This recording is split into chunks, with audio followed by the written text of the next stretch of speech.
오늘은 지난번 V8 월드컵에 이어서 월드컵 외전 우리 PD가 V8 특집을 준비를 잘해왔어. 아마 그렇게 수준 높은 V8 월드컵은 다른 채널에서 보기 어려울 거야. 왜냐면 V8이 경험하기도 쉽지가 않고 오해도 많아요. 그래서 오늘은 V8 외전 내가 준비했거든. 요즘 젊은 차잘알의 대명사 차플레이 이영빈 작가를 모셨습니다. 안녕하십니까. 영빈 작가는 제일 좋아하는 V8이 뭐야? 정확하게 있어요. N63에 테크니컬 업데이트 한 3까지 됐던 M850i에 들어갔던 N63 엔진이 있어요. 저 차잘알이야. N63 엔진 편집장님 잘 아시겠지만 처음에 X6M에 처음 들어갔을 때 말 많았잖아요. 열 관리 못했다 결국에 핫V를 적용했는데 근데 그거를 테크니컬 업데이트를 하고 하면서 그 열을 많이 잡아내고 그러면서 M850i 때는 테크니컬 업데이트 하면서 열 다 잡고 그러면서 일정하지 않은 그 우르릉거리는 배기음을 유지하고 요즘 너무 플랫하잖아요. 그쵸. 차잘알이라는 게 이런 거야. 원래 V8 엔진은 V뱅크가 이렇게 있으면 가운데에 공기를 모으는 통이 있어요. 그리고 머플러는 바깥으로 나가지. 그래서 바깥으로 나가야 열을 바깥으로 이제 뿜어낼 수 있을 테니까 그게 이제 기본 구조였어. 근데 핫 V라고 하는 건 뭐냐면 배기구가 이 V뱅크 안쪽에 있어요. 그래서 터보도 그 안에 들어가. 터보가 안에 들어간다고 해서 핫 V라고 불러. 그리고 이쪽에 바깥쪽에서 공기를 빨아들여요. 이 방식이 왜 쓰였냐라고 한다면 환경규제 때문입니다. 환경규제가 뭐 이산화탄소 배출량 뭐 그걸 떠나서 시동 걸었을 때 어떻게 되나 뭐 엄청 까다로워. 그러니까 가운데다 넣어서 매니폴더 길이를 줄여야 인증을 통과할 수가 있어요. 그래서 핫V 구조로 될 수밖에 없는 지금 그런 상황인데 핫V 구조의 단점이 뭐냐면 지금 말한 그거야. 뜨거운 거는 해결할 수 있는 문제인데 매니폴더가 작아지기 때문에 관악기, 트럼펫 이거 왜 말아놨어? 그냥 일자로 나가는 혼이랑 말려있는 애랑 소리가 다르다고. 음색이 완전 음색이 달라져요. 그러니까 관이 길어야 소리가 좋게 나는데 이게 짧아지면서 소리를 좋게 내기가 쉽지가 않아. 핫V 엔진이. 요즘 그래서 사실 BMW에 실망했다고 얘기하면 좀 그렇지만 S68 엔진 같은 거는 가상 사운드가 없으면 밋밋하더라고요. 사실 내가 B당 총수로서 뭐 투표에 의해 선발되진 않았으나 자칭 B당 총수로서 BMW를 욕할 수는 없는데 S68 엔진을 내가 M5로 거의 사기 직전까지 갔거든. 그러니까 최고의 엔진이라는 거는 뭐 더할 나위 없어. 근데 내가 최고의 스피드를 위해서 기술을 위해서 차를 사나 싶더라고. 낭만이잖아 V8은. 근데 S68은 낭만을 찾을 수가 없어. 너무 이게 쌩쌩 돌아 얘가. 모터 같아. 전기 모터 같아. 근데 이제 N63에 으르렁거리는 V8. 그래서 저 차잘알이라는 얘기예요. 지금 이 얘기는 수준이 너무 높아가지고. 근데 이게 뭐 차잘알을 자처하는 사람들도 요즘 잘못 알고 있는 게 뭐냐면 그런 얘기도 봤어. BMW의 신형 핫V 엔진은 플랫 플레인이다. 이런 얘기도 봤어. 그건 아닙니다. BMW는 레이싱 엔진을 쓴 적이 있는지는 몰라. 시판된 차에는 쓴 적이 없어. 쓸 생각도 안 해. 그건 말도 안 되는 일이에요 사실은. 근데 지금 최근에 화제가 되는 게 뭐냐면 메르세데스 벤츠가 S클래스의 V8 엔진을 부활시키는데 근데 걔가 플랫 플레인이다 라고 발표를 한 거야. S클래스 디자인 욕하고 난리가 났더라고. 아니 무슨 니네 뭐 뷰티 블로그야? 자동차 디자인을 왜 이렇게 물고 빨고 뜯고 그러고 있어. 그리고 S클래스는 처음 등장했을 때 디자인이 호평을 받은 적이 한 번도 없어요. 모든 세대가 그랬다고. 근데 몇 년 지나면 이제 멋있다. 니네들 눈이 안 따라가는 거야. 나중에 멋있다 그런다니까. 메르세데스는 깔 때가 디자인이 아닙니다. 까야 된다기보다 의심을 품어야 될 건 엔진이라는 거죠. 그러니까 플랫 플레인 엔진을 주로 쓰는 브랜드가 어디냐면 페라리, 맥라렌 요 정도입니다. 레이싱카가 아닌데 플랫 플레인을 쓰는 브랜드는 거의 없어요. 옛날에 모터스 에스프리, 본드카 잠수함 들어가던. 넌 많이 한다.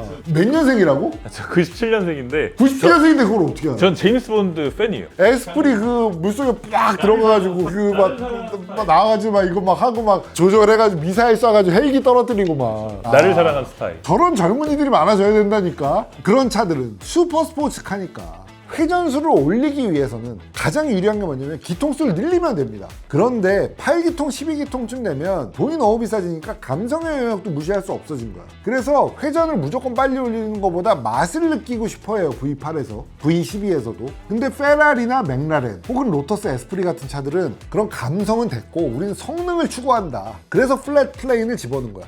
소음도 커지고요. 진동도 커져요. 그러나 엔진의 출력을 뽑아내긴 좋아져. 그러니까 그런 차에 어울리는 거야. 근데 메르세데스 벤츠는요 옛날부터 SOHC 갔다가 DOHC 갔다가 다시 SOHC 갔다가 막 엔진의 시도를 엄청 많이 하는 브랜드란 말이야. 사실은 왜 그러냐면 그게 정치 때문에 그래. 내부 개발팀이 누가 힘을 얻냐에 따라서 막 엔진이 이랬다 저랬다 막 이런 경향이 좀 있어. 메르세데스 벤츠가 원래 정치로 좀 유명한 브랜드예요. 좀 우리나라도 정치 많이 하잖아. 그런데 농담 삼아 그런 거 물어보면 야 니네는 여러 시도를 많이 해봤는데 절대 안 할 게 있으면 뭘까? 뭐 이렇게 물어보잖아. 우리는 플랫 플레이는 안 만들지. 약간 요런 얘기가 나올 정도로 플랫 플레이는 메르세데스 벤츠랑 안 맞아. 쓴 적이 있어. 블랙 시리즈 이런 데는 썼어.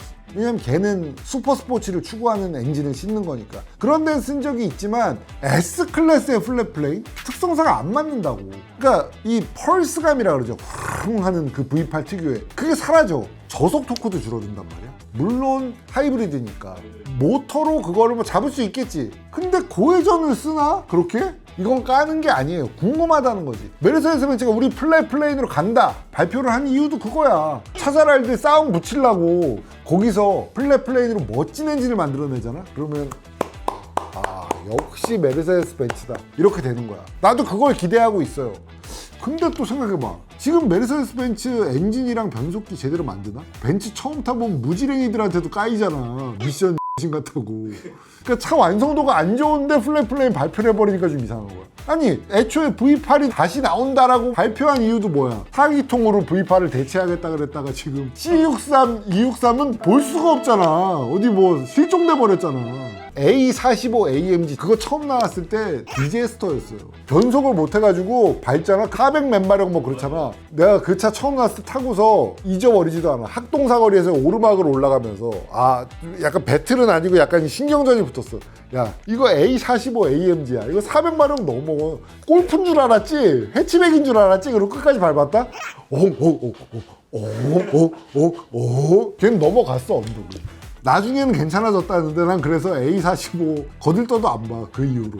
아무튼 제가 이렇게 벤츠를 또 까고 있습니다만 제대로 만들길 바랍니다. 그래서 오늘 외전은 이걸 깔려고 그런 게 아니고 플랫 플레인, 크로스 플레인 특성을 잘 이해하고 있는 이영빈 작가 있을 때 외전을 한번 찍으려고. 많이 부족한데.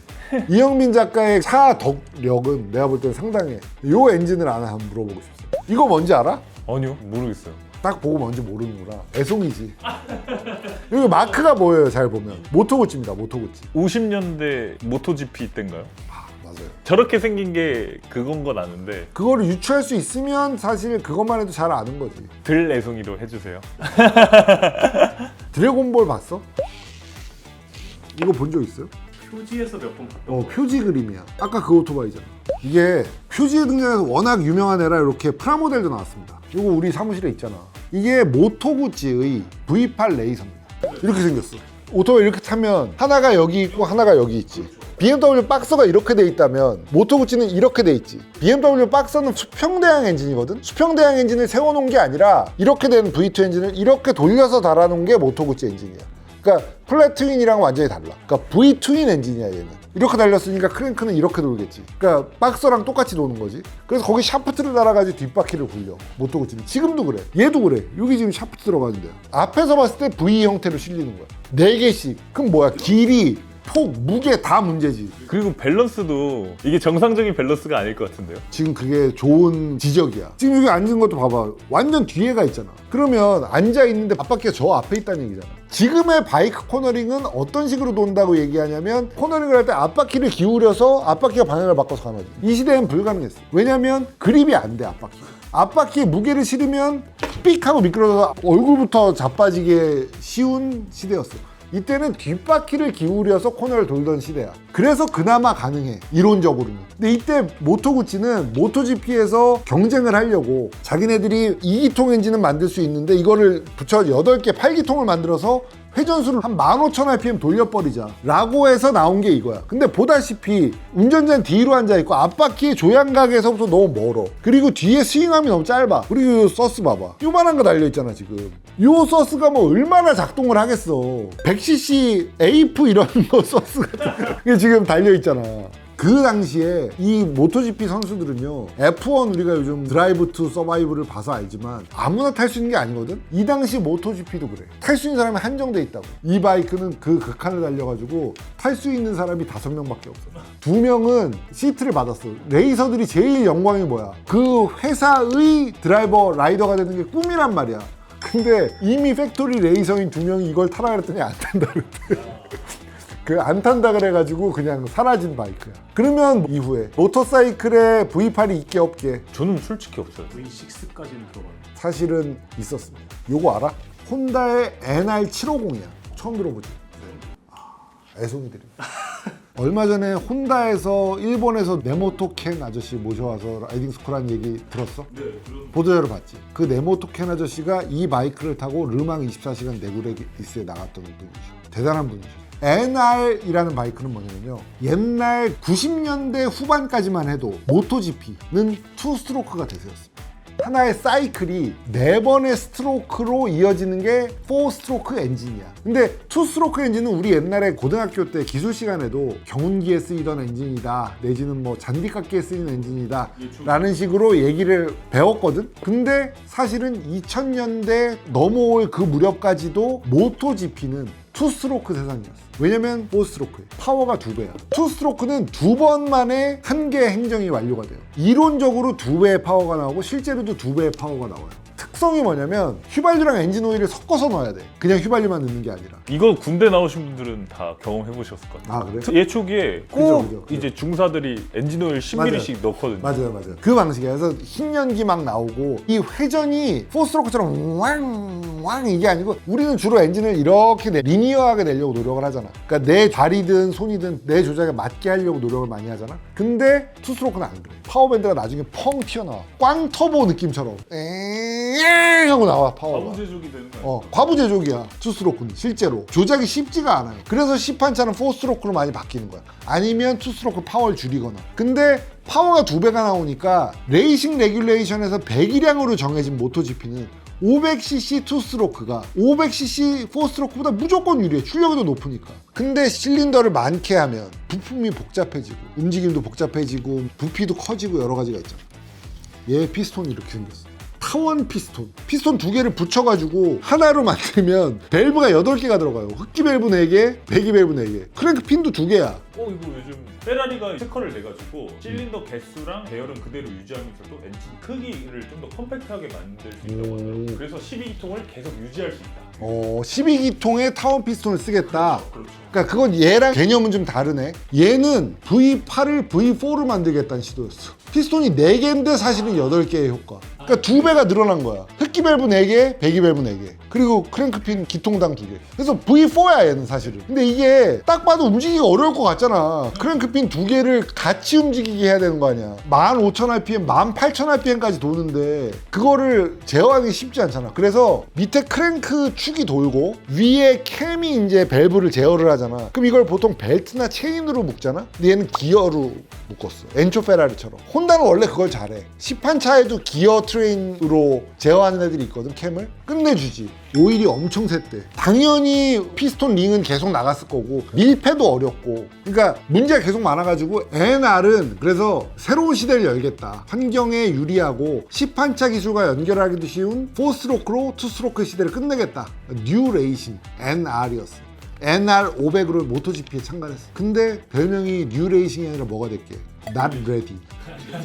계속 문제가 생겨가지고 결국은 철수예요. 혼다는 그래서 그냥 NSR500 투스트로크 모토GP 머신으로 그냥 참가하고 대신에 인라인 4기통과 V형 2기통 2개를 둘 다 투입해서 경쟁하는 걸로 4스트로크는 철수하는 걸로 결론을 내렸었지. 근데 V8을 어떻게든 간단하게 만들어 보겠다 라고 하는 의지. 얘는 V4지만 어쨌든 V8에 그 정신이 숨어있는. 너무 오토바이 얘기만 나오면 또 그렇잖아. 차에는 모르는 V8이 없을 것 같아? 차에도 독특한 8기통들이 있습니다. 요 차 뭔지 알아요? 페라리잖아. 페라리 208 GT4라는 차예요. 1970년대 말에 이탈리아에서 페라리가 잘 안 팔렸어. 미국, 영국, 독일 이런 데서 다 사갔다. 이탈리아는 왜 안 팔렸느냐? 세제가 살인적이었어. 이탈리아는 옛날 사회주의가 좀 각광을 받아. 거기 자본주의 국가인데 부자들한테 책임을 물려야 된다라는 이미지가 좀 있어. 이탈리아에는 배기량 따라 세금 매기는 게 살인적이었어. 2000cc 이상 차에는 살인적인 세금을 매긴 거야. 이탈리아에 작은 차밖에 없지. 1970년대 80년대 세금을 엄청나게 때려 맞았어. 2000cc 이상은. 그러니까 피아트 칭케첸토 타 이 새끼들아 약간 이런 얘기야. 근데 페라리를 타고 싶은 사람은 또 많아. 그래서 페라리가 2000cc V8을 만들어. 그게 얘야.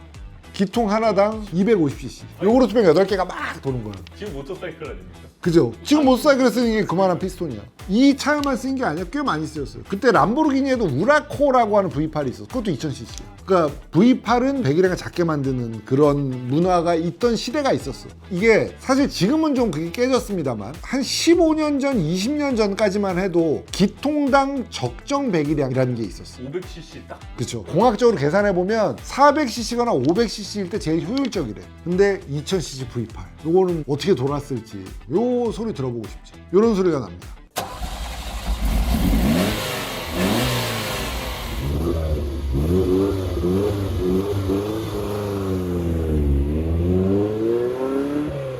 그리고 내가 이 차를 주목하는 이유는 또 하나 있어. 얼마 전에 조니 아이브가 디자인한 페라리 전기차 실내 디자인 봤어요? 루치의 디자인 봤죠? 끝내주지. 저도 영상을 한 편 했는데 저는 좋은 점도 있고 아쉬운 점도 있고. 뭐가 아쉬웠어? 저희 세대한테 페라리는 어쨌든 콕핏에 앉았을 때 긴장감을 줘야 되는데 약간 그 긴장감이 조금 느슨하다는 게 좀 아쉬웠어요. 니네 세대가 페라리 타봤어? 안 타봤죠. 안 타봤.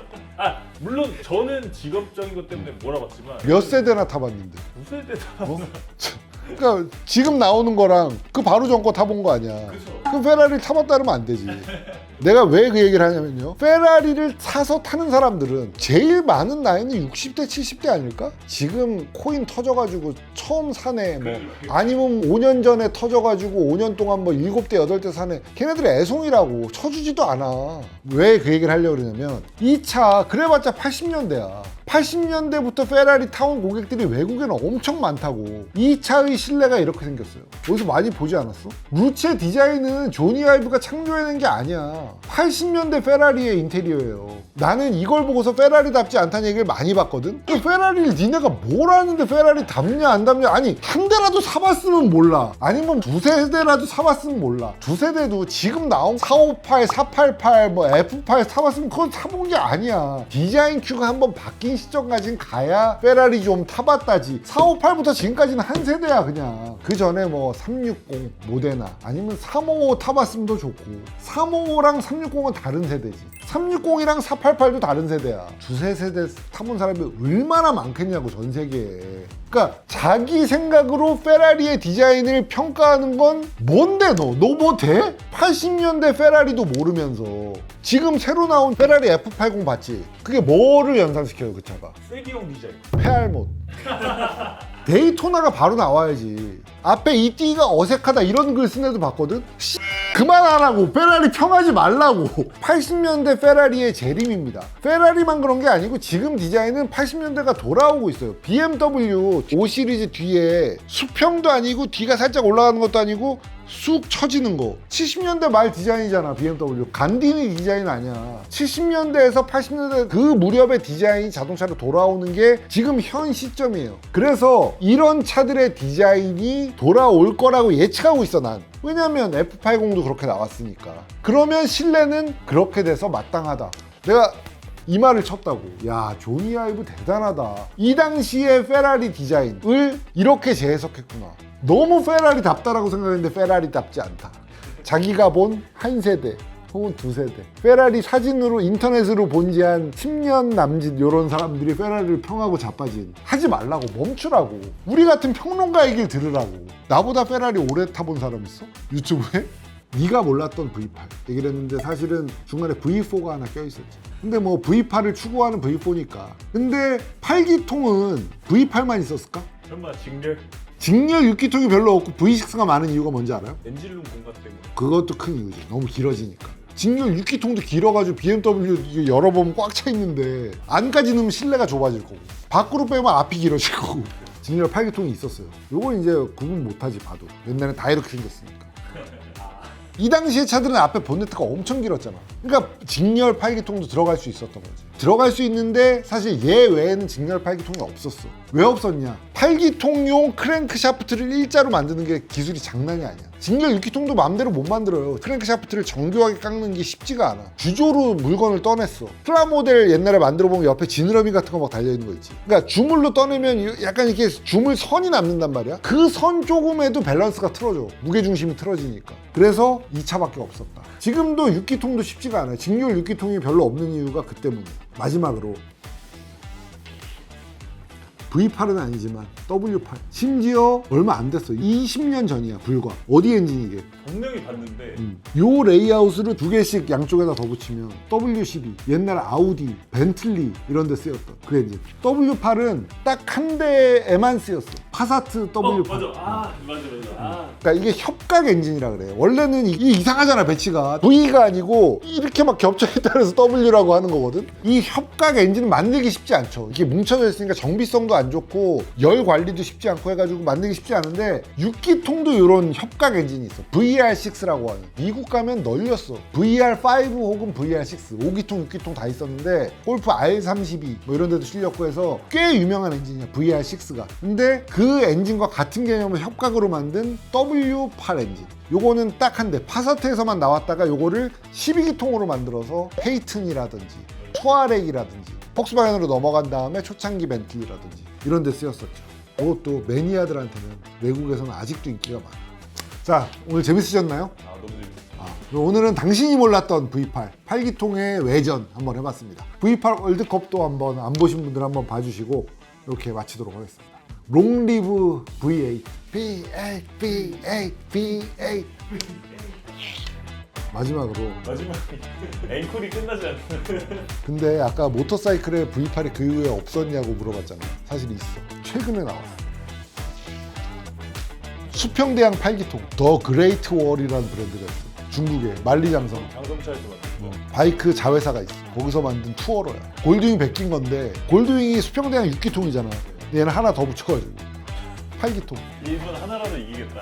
근데 뭐 디자인도 나쁘지 않아. 뭐 타보고 싶진 않다.